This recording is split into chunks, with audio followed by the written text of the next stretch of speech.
Assalamualaikum warahmatullahi wabarakatuh. Perkenalkan, kami dari kelompok 6 tugas Sastra Indonesia akan memperkenalkan diri. Nama saya Andika Yuda Pradana dengan NIM 4022452. Nama saya Cynthia Sukumayu dengan NIM 4022480. Nama saya Nawati Tunaja dengan NIM 4022429. Baik, sekian perkenalan kelompok kami. Terima kasih. Wassalamualaikum warahmatullahi wabarakatuh. Assalamualaikum warahmatullahi wabarakatuh. Maksud kedatangan kami ke sini mau mewawancarai tentang Menyimak, menulis, dan membaca. Menyimak, menulis, dan membaca. Ya. anak kelas 1 SD. Pertanyaan pertama, apa tantangan utama yang Ibu hadapi saat mengajarkan menulis kepada siswa kelas 1? Oh iya. Tantangan yang pertama tentunya anak-anak itu kan berbeda cara pemikiran, berbeda kemampuan ya Mbak. Semuanya anak itu punya kemampuan sendiri-sendiri. Ada yang masuk SD itu udah bisa nulisnya langsung rapi, ada yang harus dituntun, ada yang tidak bisa sama sekali. Nah, peran saya di sini untuk mengajarkan anak yang menulis biar rapi semuanya saya gabung rata dulu. Kecuali membaca, kalau membaca saya bagikan kelompok. Tapi kalau untuk menulis samakan semuanya, saya ajari huruf per hurufnya dari A sampai Z. Saya tulis di papan dengan menulis yang huruf yang benar dulu. Seperti apa? Misalkan A, di atas garis, B tingginya sekian, C sejajar, D, E, F ke bawah garis. Semuanya harus seperti itu, semuanya di pelan-pelan satu-satu semuanya harus semua seperti itu. Jika semuanya sudah sama, baru kita coba menulis sebuah kata dengan tulisan-tulisan yang rapi gitu. Jadi ajari dulu per hurufnya A sampai Z semuanya gebuk rata. Jadi nanti kelihatan anak yang bakat nulisnya langsung bagus kelihatan, anak yang kesulitan juga kelihatan. Saya juga tuntun pakai saya tangannya selalu ikut-ikutan. Ini huruf A, ayo goyangkan tangannya seperti ini, B seperti ini, seperti ini. Apa lagi Mas? Selanjutnya, apakah semua siswa kelas 1 sudah bisa mengenal huruf dan suku kata dengan baik? Belum. Kalau pertama masih belum. Tapi kalau sudah semester 2, mau naik kelas 2, insya Allah sudah. Karena pas masuk kelas 1 itu sekarang masih aja di wilayah Belandoan sini itu masih ada yang belum TK. Memang ya kelihatan anak yang TK dan anak yang tidak TK. Kalau anak yang TK, insya Allah sedikit-sedikit dia sudah mengerti huruf. Tapi kalau anak yang tidak TK sama sekali itu sama sekali nggak ngerti huruf dan harus diajari dari nol.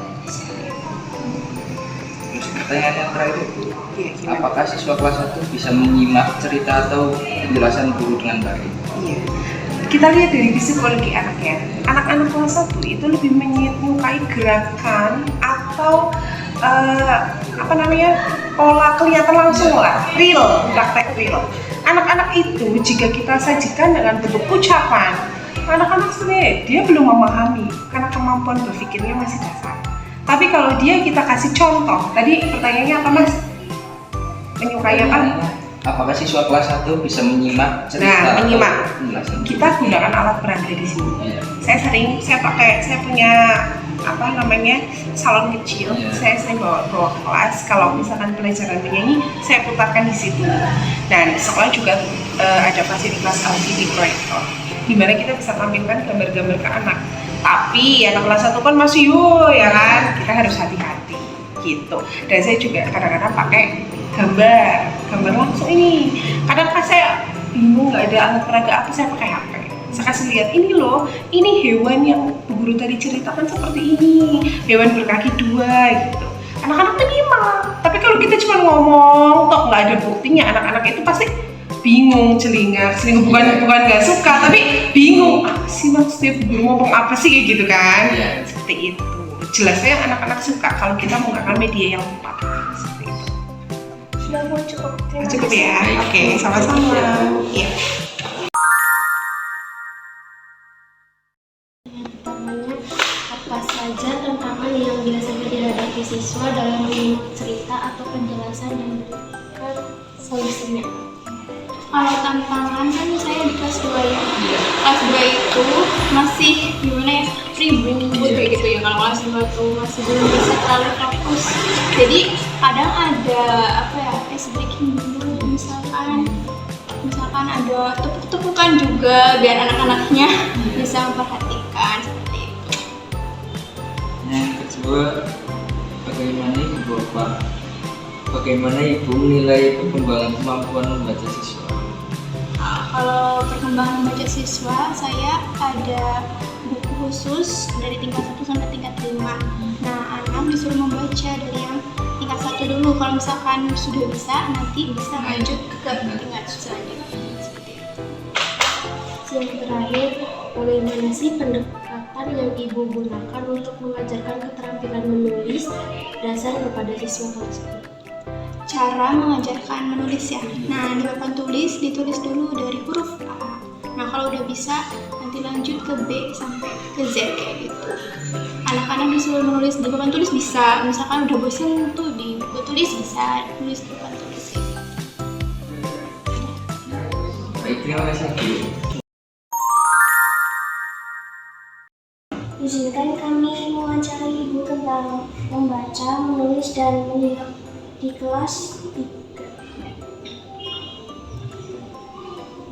Yang pertama, apa saja sih kesulitan yang masih dihadapi siswa kelas 3 dalam menulis kalimat atau paragraf? Ya paling itu manfaat siswa yang masih kesulitan dengan bahasa itu biasanya saya pakai dengan setiap bulan itu dikasih mata pelajaran khusus untuk pembacaan sendiri. Dan yang kedua, apakah seluruh siswa kelas 3 sudah lancar membaca bacaan panjang? Ada salah satu anak yang belum, hanya 1-2 anak yang belum lancar membaca. Yang terakhir, bagaimana kemampuan siswa dan dalam menyimak teks atau cerita yang disampaikan secara lisan? Yang cukup sih sama untuk ini yang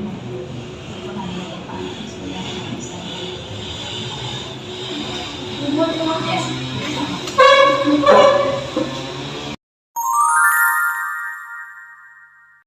Assalamualaikum warahmatullahi wabarakatuh. Waalaikumsalam warahmatullahi wabarakatuh. Langsung kedatangan kami di sini mau mewawancarai tentang menghadapi anak kelas 4 bahasa Indonesia. Untuk pertanyaan yang pertama, bagaimana cara Bapak melatih siswa kelas 4 agar fokus dan aktif dalam menyimak? Jadi dalam aspek fokus dalam menyimak ya Mas. Iya. Jadi kalau fokus dan menyimak, saya biasanya memberikan rangsangan kepada siswa apa yang sedang siswa sukai atau tertarik mendengarkan cerita atau mata pelajaran yang saya bawa sesuai dengan minat siswa seperti itu. Jadi ketika saya menerangkan bahasa Indonesia, siswa itu lebih tertarik dan mau mendengarkan apa yang saya bicarakan. Baik, pertanyaan yang kedua ya Pak. Apa strategi yang digunakan jika siswa mengalami kesulitan dalam memahami isi bacaan? Kalau siswa mengalami kesulitan dalam mengisi bacaan, biasanya saya menanya kembali apa yang sulit, lalu saya berikan contoh-contoh yang lebih konkret, lebih mudah dipahami siswa. Jadi siswa lebih mudah mencerna kalimat yang mereka baca. Yang terakhir, apa tantangan umum yang dihadapi siswa kelas 4 saat menulis? Tantangan yang sering dihadapi ketika menulis itu karena siswa kelas 4 itu termasuk masa transisi ya, Iya. dari kelas rendah ke kelas atas. Biasanya anak-anak itu lebih suka bermain, jadi harus dikondisikan dan diberi arahan bahwa menulis itu penting. Gitu, Mas. Baik, iya, baik. Terima kasih ya Pak.